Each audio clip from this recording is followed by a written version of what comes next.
How's it going, everybody? And welcome to episode 323 of Master My Garden podcast. Now, this week's episode is one I've been meaning to line up for a long time, and it's one I'm looking forward to. I'm delighted to be joined by Fionnuala Fallon, and she's obviously the garden writer with the Irish Times. Many of you will have referenced her articles. In fact, I gave a talk last week at Rathvilly Flower Club, and somebody referenced an article you'd recently written there.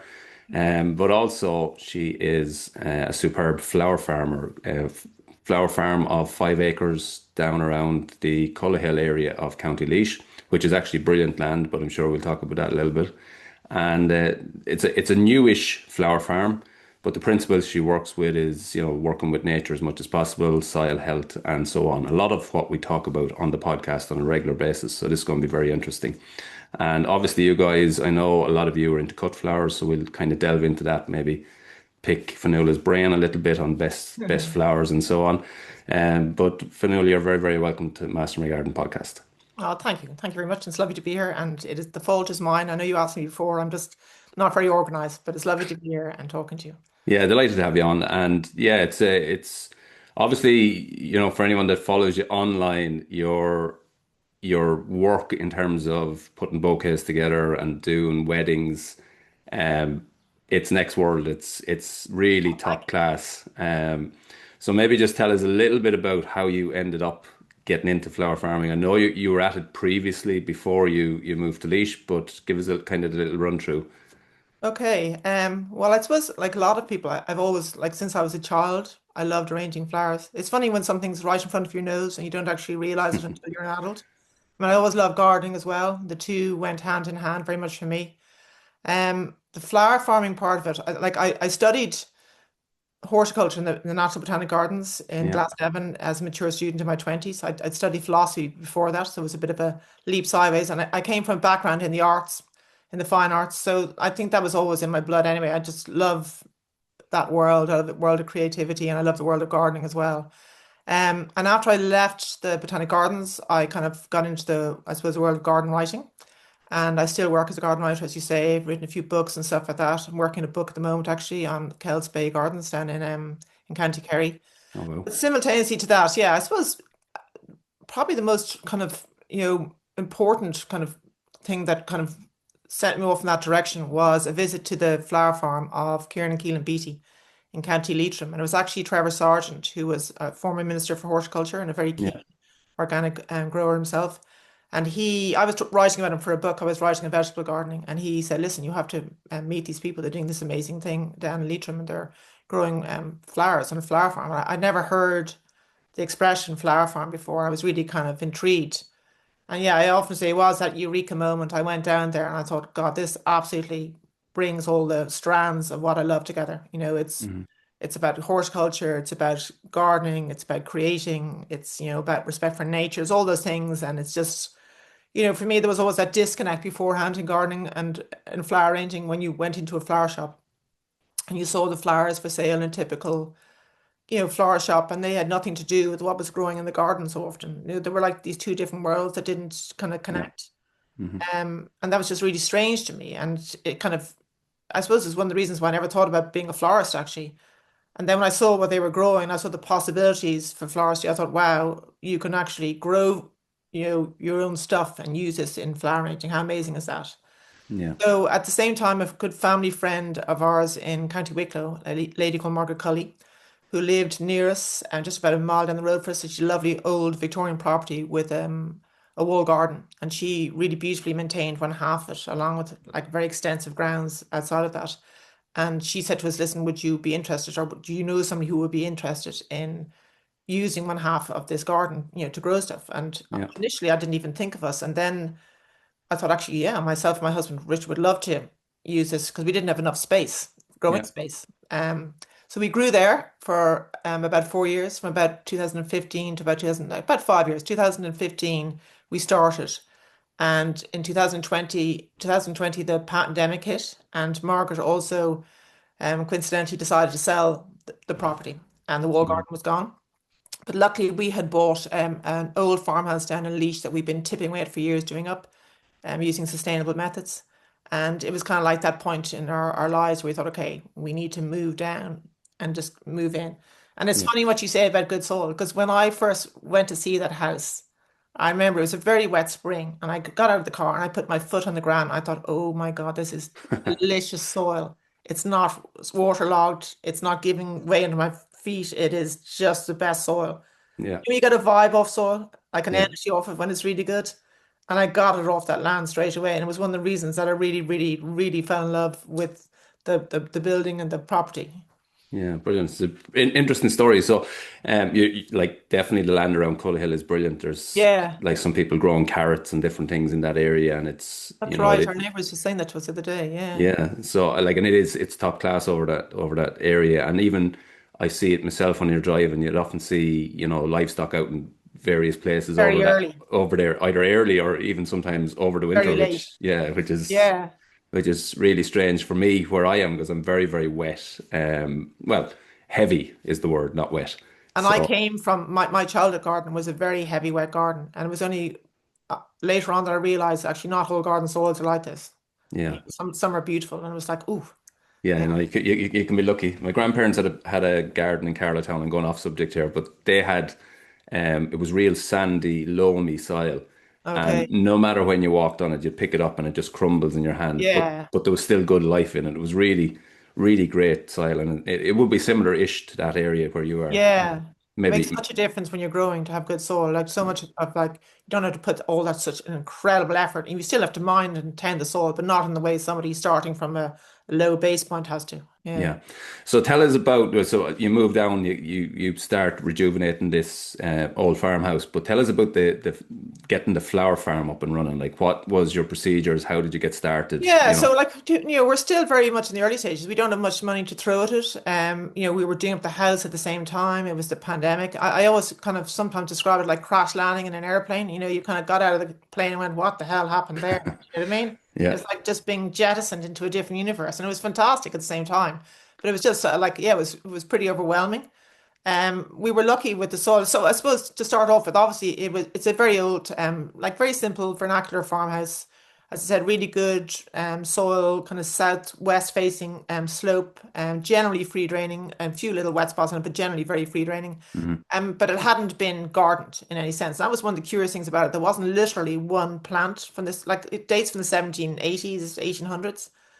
A kind of random rubble built limestone farmhouse that we kind of did a lot of the work on ourselves and using kind of for materials and breathable materials. So we dug out the floors, which were like hammered clay, and we, yeah, repointed all the stone walls and got them lime plastered. And in the meantime, we were still trying to get the growing going. And anybody who will remember the pandemic years knows that the wedding industry was seriously disrupted. I mean, everything yeah, was disrupted, but obviously weddings were like just didn't happen. And if they did happen, then eventually they were happening on a much smaller, more intimate scale. And in a way that wasn't a bad thing for us because it gave us breathing space to yeah, start growing. And also because we grow sustainably, we don't use any kind of like synthetic nasty chemicals. Like we don't use weed killers, we don't use like insecticides. So we had to do everything using kind of methods that were soil friendly and nature friendly. So the first thing we did was we designated a certain spot for growing in, and we covered it with black plastic and weighed it down just to kill off the weeds. yeah, I know there are people who have issues with black plastic, but I suppose when you're weighing up the possibilities for weed suppression from a sustainable point of view, to me it's the best by far of a lot of options on a large scale. And then and we it's really up there effective. It's really very effective effective. and quite fast as well. Yeah, Well, it is. And you're not disrupting the different layers of the soil, which is really important. yeah, You're killing off weeds, but if you do it well, it's just really, it doesn't kill off all weeds. You still have very persistent perennial weeds that you have to kind of tackle with after that. But for us, it was the best way to do it. hmm, And then we brought in a friend of ours, a great organic vegetable grower called Dermot Carey. Do you oh probably yeah, no, Dermot well, yeah, yeah, Dermot's amazing. Anybody knows Dermot, like he's just like such an amazing guy with kind of small farm machinery. And we generally we're not no dig, we're little dig. In this situation, we had to rotivate it because it hadn't been cultivated in like this area in probably 40 years, 50 years. yeah, And it was a little bit compacted. And we wanted to go so just to get rid of any persistent weeds, root systems. So we did that, and we then planted into that. I was so desperate to get flowers in the ground. I remember the spring we moved in. We moved in March, and by I think by May I was planting into the small area, and just the Brilliant. sheer pleasure of being, yourself as a gardener, Yeah. being able to grow again, and just being able to plant stuff I'd grown from seed. I was growing amaranthus and cosmos and all these kind of absolute kind of cut garden staples that you need. And just the pleasure. I'll never forget it actually. Just the relief of being able to grow again. Yeah. A bit of normality in what was a wild time. Yeah, Yeah. absolutely. Yeah. Um, so you say you're not no dig, but you're little dig. Yeah. And were you adding anything to the soil, or were you happy with what you had there at that We had point? really, really good soil. And the thing about soil, like again, like anybody who knows soil knows, like soil can get tired Hmm. after it's been cultivated for a very long time. But the opposite of that is if you have a soil that hasn't been cultivated in a very long time, it's just full of vigor and life. Yeah. And you're trying to preserve that as much as you can and not disrupt it as much as you can. So we knew the soil around here already that was really good. Um, Funny enough, the area that we first singled out is probably the area that's a little bit kind of wetter than other areas of the garden, but still like just really good, really fertile. Like the growth was really abundant. But we do use different things to support soil health. So since then, like we have friends, like neighbours living in the area, one who's given us cow manure. We've Brilliant. got a lovely lady who lives down the road from us, a couple who run stables, and we've got horse manure from them just recently. We use things like mulching with kind of straw as well. So barley straw in Yeah. the autumn. Again, a neighbour of ours who grows barley, so we can mulch around shrubs like that.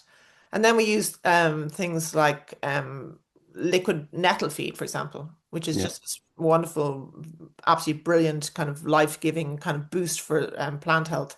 Just using nettles that we weed from the beds and stuff like that. So we do a lot of different things to support soil health. Brilliant. And when you started, you mentioned seeds. You're getting planting with plants that or seedlings that you had grown from seed. Had you polytunnel or greenhouse? No, and no, no, this is because of where we were originally, we couldn't put a polytunnel in the wall garden in Wicklow. But then a friend of ours, Jimmy Blake, whom I'm sure you know Jimmy. Yeah. Jimmy had a site up near him, near where we lived as well. We lived only like half a mile from Jimmy.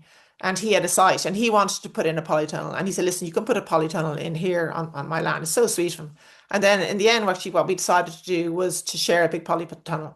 So we both put our lump sum of money towards a polytunnel. So well, we still have that. So Brilliant. we have the polytunnel up there with Jimmy where we grow things like roses. It's like a commercial polytunnel size polytunnel. And we grow Yeah. roses and dahlias and other choice kind of things that need to be undercover. And then here, no, like we're still having a kind of a discussion about where we want to put a polytunnel here because we don't want to occupy too much land. So actually, it's amazing what you can do. In the meantime, I have a grow box, which this is such a simple solution, I think, for anybody who doesn't have much money and you just want to cultivate stuff from seeds. So we wanted to have somewhere we could keep seeds frost free, but give them the light they need and that it wasn't so warm. You know, when you have seedlings inside and they get all leggy Yeah. and weak. So we built a basic big timber box Yeah. and we lined it with roof insulation. Oh yeah. And we made sure it was high enough that it was about like say, I suppose 3, 4 feet off the ground. And we put the seedlings into that and we just cover them with layers of fleece and if it's really heavy with the layer of really strong clear plastic. Yeah. So that's our Brilliant. little So mo more or seedling less like oven. a yeah, like a cold frame Pretty much essentially. like a very big cold frame. And if Yeah. it's really, really cold at night, we have sheets of roof insulation that we just put on top of it. Yeah. Good idea. Yeah, Yeah. and weigh it down with winds. Like it's just really cheap, really effective, and it means like anybody in any garden could do this on any scale. Yeah. I'm always talking about cold frame. Like they're very underutilized. Like if you look back to the Sure. old gardens, they all had yeah, substantial cold frames, but like a simple cold frame is Yeah, very cost effective and you can basically raise almost any seedling in it. this It's is brilliant. it. This is it. Absolutely. And like we probably will get a polytunnel this um autumn, I think. But for us, it was like we were trying to still work out the layout of the land. We wanted to know where we wanted to put stuff. We wanted to, and we have a lot of old stone outbuildings that were really kind of derelict. And we have a stonemason coming to start work on one of those this autumn as well. So there's a lot going on. Do you know what I mean? Yeah. It'll be like a lifelong project, I'm sure. I say Yeah, brilliant. we'll kind of come out at the age of 80, kind of saying our work finally done. Um, so you're up and running then with your polytunnel up in Wicklow and Yeah. the seedlings that you have yourself. And obviously like we all know that it's much better to, have homegrown flowers, less miles on them, less chemicals, Yeah, just better for the environment generally. But that window, of course, of harvest is smaller, and that's, I suppose where flower shops they've absolutely. become 12 months of the year by importing. Yeah. But I suppose realistically, we're probably looking here in Ireland at a harvest of probably up to 9 months, would we? For the first 4 years that we grew flowers, we exclusively used our own flowers. We Yeah, didn't use any imported flowers at all. And again, the realization, like, of reality came. Like somebody said, you're going to die up on that mountain, Fanula. Where you realize actually it was your window of opportunity to take on weddings was really much smaller. yeah, And also, you were really, really vulnerable to bad weather events, even with polytunnel growing. And at that point, we had two polytunnels and a glasshouse that we could use. yeah, You know what I mean? So now we use a mix of imported flowers and our own flowers. I wouldn't want to be a flower farmer florist without our own flowers. They make a tremendous, tremendous, like I can't explain the difference they make. And particularly as imported flowers have absolutely, the cost of them since the pandemic has imploded. yeah, Like, I mean, it's just incredible how expensive they are now. I should say exploded rather than imploded. It's kind of just huge. And the bigger reasons behind that are a lot of what we're seeing in terms of energy crisis and, cost of living, all those things.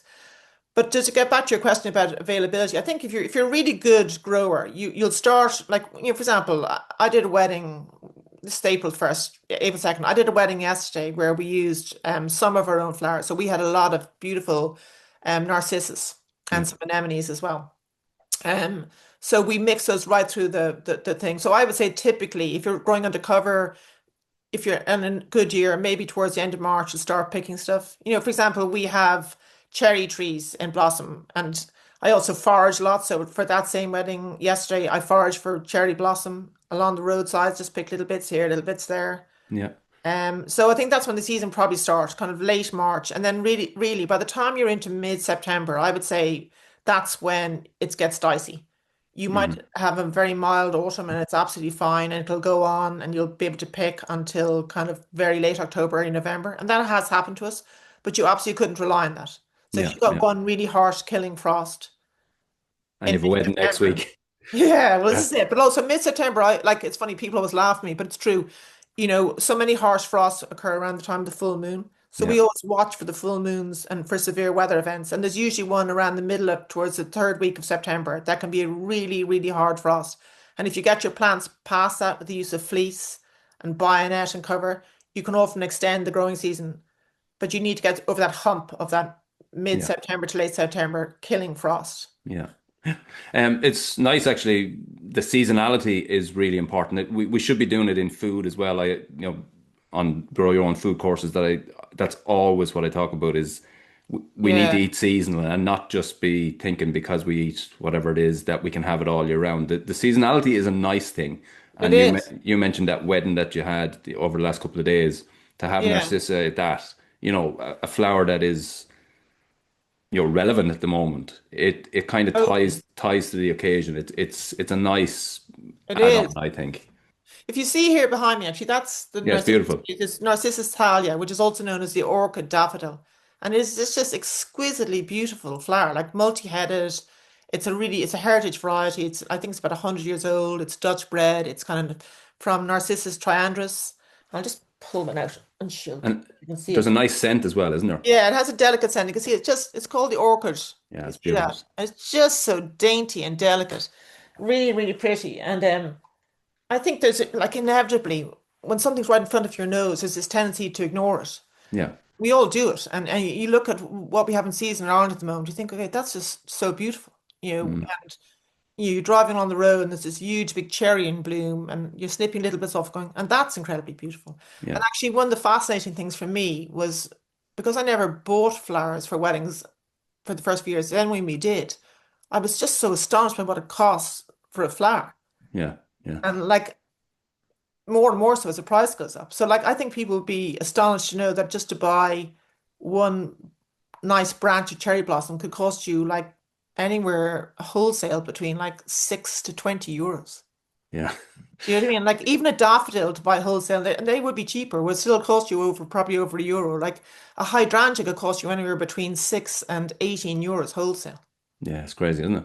Well, Yeah, it's crazy when you have the capacity to grow them, I guess. absolutely. Um, you know, they Like when are, I drive by gardens and I see a spirea in flower, I think, oh my God, it's terrible actually, because it's made me start thinking in terms of almost real estate. I'm going, that's worth about like, 500, 600. Awful. um, so soil is very important, and you've mentioned some things that you do. You've talked about your neighbors dropping in cow manure, horse manure, Yeah, and so on, and that's really important. You mentioned nettle fertilizer as well. yeah. I find that's really good at creating strong leaf, really, really Brilliant. healthy plants. Incredibly good. Yeah. So we have the soil kind of sorted. For somebody who's looking to create a cut garden at home, Yeah. whatever method they're using, just go through some of the must-have flowers. Now, I obviously, when you're doing weddings and so on, you need to expand your Yeah. varieties and so on. But for a kind of a basic list of, Yeah. for somebody at home. I think first of all, I would say choose what you love. It's amazing how many times I've given workshops on cut flowers. People say, "Oh, well, like I mean, I love really bright colors, but they probably wouldn't be good in a cut flower you know, patch." And you're thinking, absolutely, they would be. Like you pick Yeah, what you love, what sings to you. You know what I mean? And that's one of the great joys of cut flower growing, that you can tailor it absolutely to what you love. I mean, we grow a lot of stuff inevitably in paler colors because we're dealing with weddings where not always, but often the paler colors are more, kind of usable.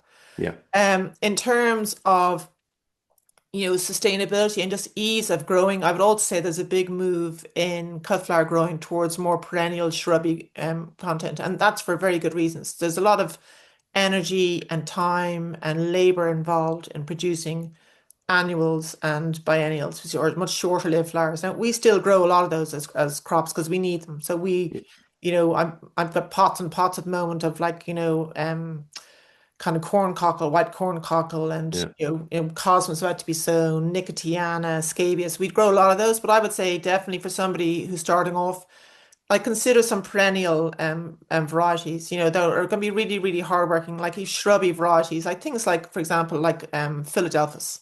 Yeah. Beautiful Mock orange. mock orange, scented, incredibly hardy, resilient shrub, really productive, loves our climate. Again, I would say definitely daffodils because they love the Irish climate and they're perennial, they're really, really resilient. I mean, despite the delicacy of that little flower thalia, it will take a lot of cold and wind and rain. It will come back every year, no matter what. Yeah. I would say also just other perennials that would really suit an Irish climate, things like phlox, which again is a really productive perennial, scented, loves a cool, moist soil. I would think about things like on a shorter level, like not as long lived, but really giving, varieties that flower over a long period of time and last long in a vase. For example, Sweet William. Yeah. Technically a biennial, more like a short-lived perennial, like again, a really good cottage garden favorite, really easily raised from seed. The flowers last for a very long time on the plant. They last incredibly long in a vase, like to the point where you're almost like, okay, you can go now. I need a change. Yeah, and they're very deeply scented, so Dianthus barbatus, they're absolutely delicious. I would also think as well about the different seasons. The inclination people have when they start off a cut flower garden is to really, it's really hard to be disciplined. You're like in a sweet shop and you just see all your favorite chocolates there. Do you know what I mean? And Yeah. you have to think, okay, you want to be able to span those seasons as much as you can. So, like if you're starting off with daffodils, that's a really good beginning because that's early in the season, and think, what would I partner them with? Maybe you could partner them with, say, Philadelphus, or I'm sorry, with Forsythia, which is Yeah. a really, again, a shrub that we tend to look down on. But Yeah. actually, it's a beautiful, hardy, vigorous, kind of resilient, long-lived shrub that will really, give without much care. And again, if you saw what it cost to buy forsythia stems, you would just consider it in a different way. And also, yellow is extremely fashionable in flower growing at the moment. So you Yeah. could kick off with that. I mean, I'm just trying to think what we have. After that, we would have things like geum, which is again a really giving perennial, and loads of the longer lasting kind of sterile varieties go on for a long time. Really pretty. I love Canterbury bells. which Yeah, again are brilliant. an amazing like cut flower. It's a biennial. I love the white one. There's something kind of delicate and kind of really kind of ethereal about it. Again, you'd raise that from seed sown in kind of late spring, early summer, and would flower for you the following year. I'm just trying to think then after that, with so many stuff. And I'm an absolute lover of dahlias.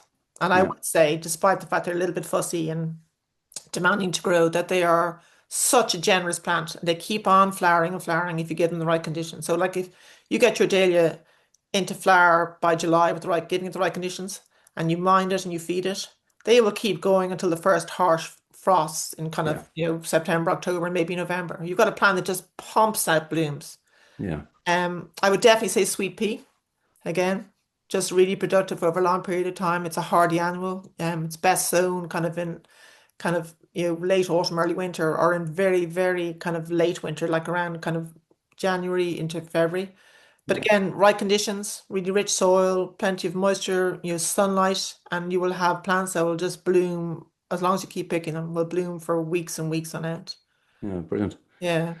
Yeah, I love the way you're mentioning some, like forsythia, for example. I covered that on an episode a while ago of flowering shrubs that, Yeah, in my opinion, are undervalued, underutilized, and maybe seen a little bit old-fashioned. And definitely that's one that is kind of absolutely. in some circles deemed old-fashioned. But when you see it at the moment, It's and amazing. oh, it's unbelievable. Like, and Yeah. you would driving along and it would catch your eye and Blaze of yellow. Like you blaze literally yellow. like, wow, okay, there Yeah, it is. Yeah. yeah, and but definitely underutilized. And Sweet William is another one that's generally I think underutilized, and Phlox is another one. So it's Yeah. good. It's good that you're mentioning some of those. They're great. And I think, yeah, I think we're all guilty of garden snobbery and, fashion fads and trends come and go. And then there was such a focus on kind of perennial and grasses in recent years that I think a whole generation has kind of forgotten the garden worthiness of really good, vigorous, strong shrubs. And God, given the kind of way the Irish climate is going in terms of the extremes of climate, and we can go anywhere from like waterlogging to drought. Yeah, I think you and very really quickly. very quickly and bounce Yeah, back. And that's stressful for plants. And you hmm need plants that can take that in their stride with yeah, deep, resilient, strong root systems. And so these kind of shrubby plants that we've tended to look down on are they're just really giving in that way. They keep coming back, and they're not going to be knocked down by a wet winter. yeah, for sure. Yeah. You mentioned trends there. Obviously, in your garden writing, and with questions and so on that come in, have you noticed changes, trends? Is there anything that's coming up for you a lot now in your writing side? I think, funny enough, I was writing about it for a column coming up. I think one of the biggest things is the shrinking size of gardens. And that's a really kind of something with enormous significance for younger generations and the generations coming after them. I think when you see the size stipulations now for being given to kind of county councils in terms of minimum sizes of gardens for like say three-bedroom houses, is it something like 50 to 70 square meters now? Oh, And you're just thinking like that's very small, and you yeah. think that's having a massive impact on the kind of plants people can grow. I think hmm what you're seeing actually is a whole generation also who can't afford housing and are in rented accommodation, and that's having an enormous impact on the gardeners amongst them who would love to establish gardeners. So that's to me is really sad and very Yeah, frustrating. That access to land, and that goes back to flower farming as well. I mean, flower farmer, you need land to be a flower farmer. You need a lot of land, yeah, and I think as when we're seeing happening economically and politically at the moment in terms of the consequences of the Gulf of Hormuz, and the impacts of that on the Irish economy and how that's going to then impact on the easy transportation of goods that we take for granted. yeah, Like we're just going to have to be so much more self-sufficient and more kind of, resourceful in what we produce. And cut flowers is going to be one of those things. But then we yeah, need to focus on how do we access that land? Where do yeah. we get it from?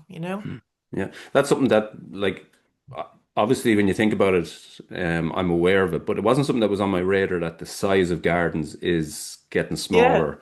And I suppose it is something that will definitely, in years to come, that will become more apparent. But, if you look at European gardens and things like, balcony gardening, Yeah. allotments, even to a certain extent, Yeah. if our garden size continues to shrink, then those type things will become more important because it'll be, often I go to Germany and when you're on the train, you see the allotments along by the train tracks. Absolutely. And they're Yeah. just a hive of activity, not just for They're growing great. food, but they're Yeah. barbecuing, there's kind of a community thing going on. And if the garden sizes is shrinking, that type of thing could become more and more relevant I for a think lot it of people. is. I think you see, like certainly for me, from when I would have first started writing, I first started writing for the Irish Times, and my husband used to take the photographs and I wrote, and we used to do this piece on this walled kitchen garden in the Phoenix Park called Ashtown, and the OPW had done a marvelous job of restoring it, and it was being Yeah, managed by this really kind of great team of young OPW gardeners. So every week we would go in and we would write about what they were doing, and it was a very much kind of modeled along the lines of a traditional Victorian productive garden with an areas, obviously extensive areas for food growing, but then also flower growing, which actually was interesting to me because it was one of the first times I'd seen cut flower borders. You know what I mean? Because they would have been a big thing back in the Victorian yeah, era. Um, but it was fascinating to see it. And around that time, I think you saw the emergence then of the community garden movement in Ireland. yeah, I mean, I remember not even knowing what a community garden was until I wrote this book with my husband called From the Ground Up, How Ireland is Growing Its Own. And we met with community gardeners over in the west of Ireland, a garden that was being helped to be run by Klaus Leidenberger. And it was kind of a hard idea to get your head around. But now community gardens, we like, are very mainstream. yeah, They're in every little small town and village in the country, and that's fantastic. And I think they're incredibly important for yeah, people who don't have access to anywhere to grow. And they build a sense of community. They share skills. They also like preserve skills that would otherwise be lost. yeah. I think the focus is probably more now on those and on allotments. I think in Ireland there seems to be a move against individual allotments, more towards these communal growing spaces. Yeah. Community gardens and the community within gardening is something that struck me last week. As I say, I was doing a talk at Rathvilly Flower Cup. Yeah, they're And lovely. yeah, lovely people. But Yeah, there was, I don't know what there was, maybe 45, 50 people at it. So the talk was an hour or whatever, and then they break for tea. But it was, they were so, they meet every week, I think, or every two yeah, weeks, but they were so intently talking to each other about gardening.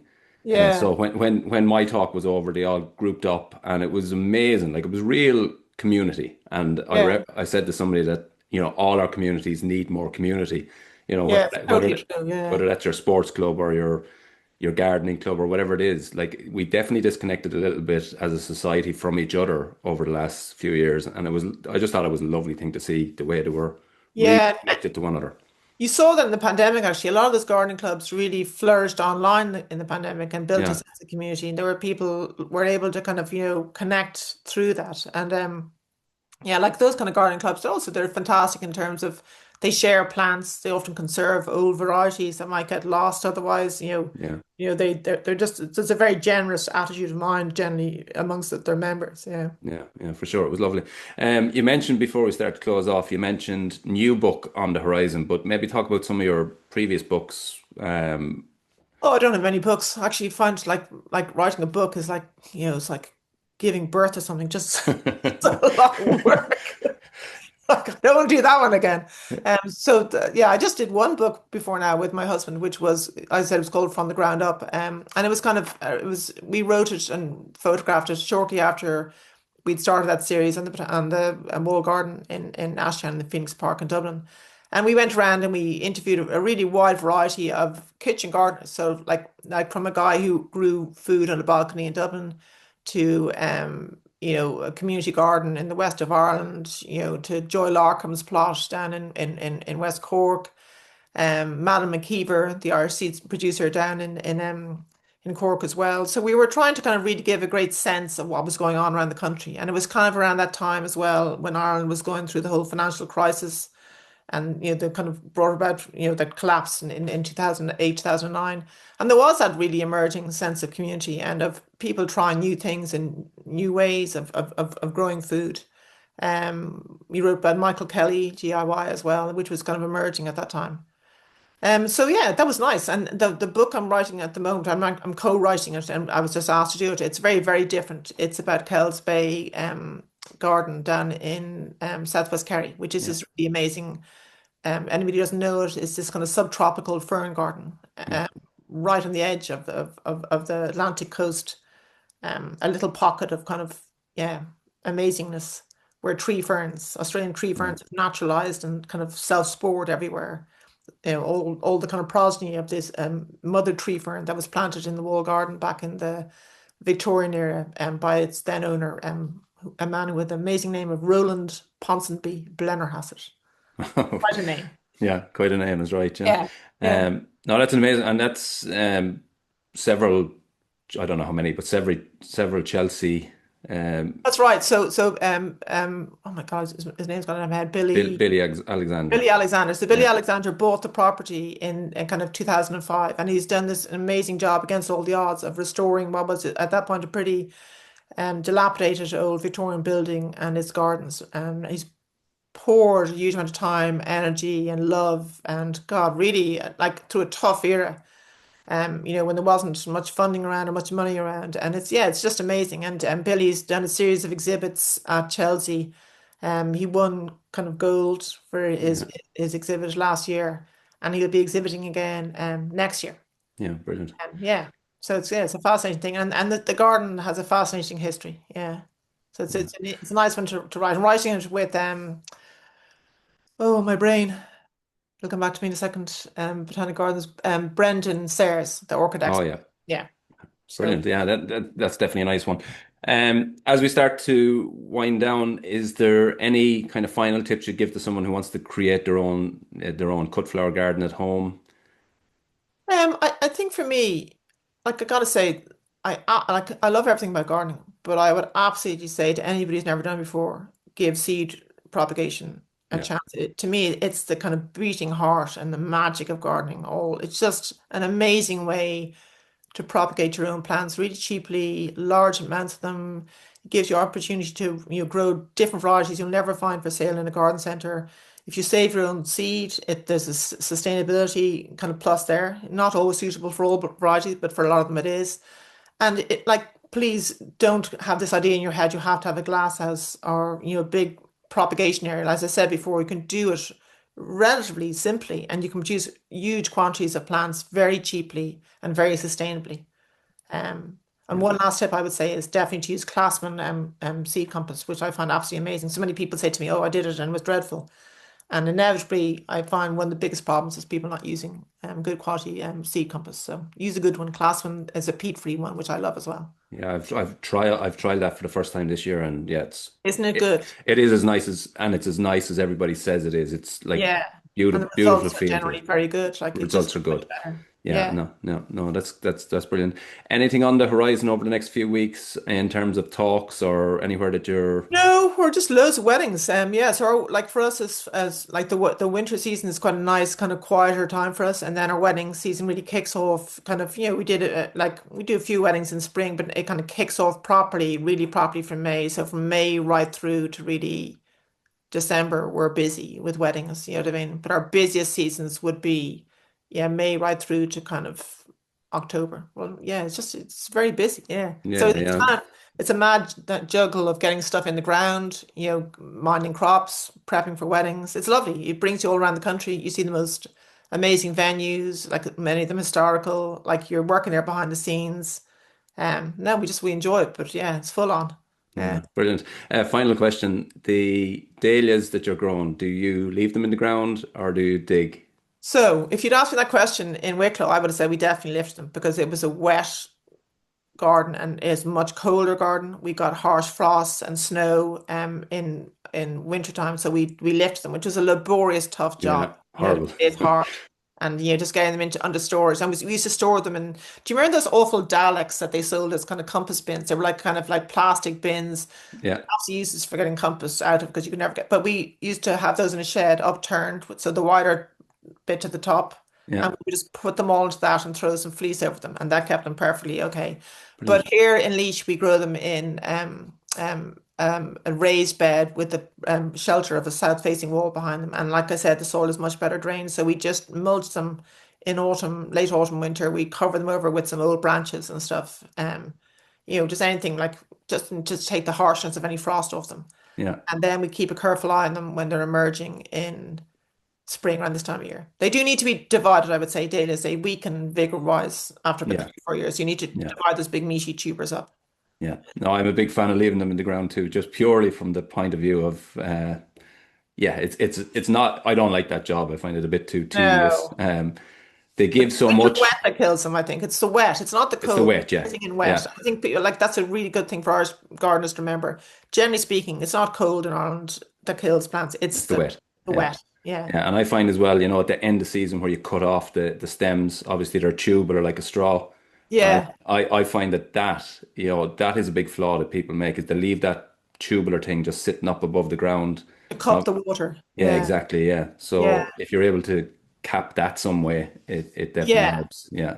Any kind of mulch, like straw, old manure, like even just old cutting like material, like old branches, old twigs, if you pop it over it, will make a difference.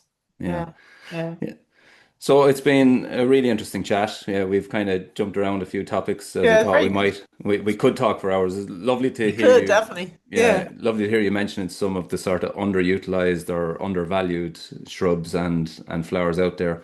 But it's been a really interesting chat. Delighted to hear about your garden. Thank And you. thank you very, very much for coming on Master My Garden podcast. Well, thank you very much for asking me. I really enjoyed it. Thank you. So that's been this week's episode. A huge thanks to Fanula for coming on. Yes, really good tips there and some lovely selections of plants. I liked what she said in relation to, choosing plants. If there's a particular flower that you like at a certain time, then think what would pair with that and then grow those little windows, for your cut flower garden. So as I say, some lovely underutilized plants in there and really good consistent performers for cut flower gardens. So get your pen out and get started at it. And that's been this week's episode. Thanks for listening. Until the next time, happy gardening.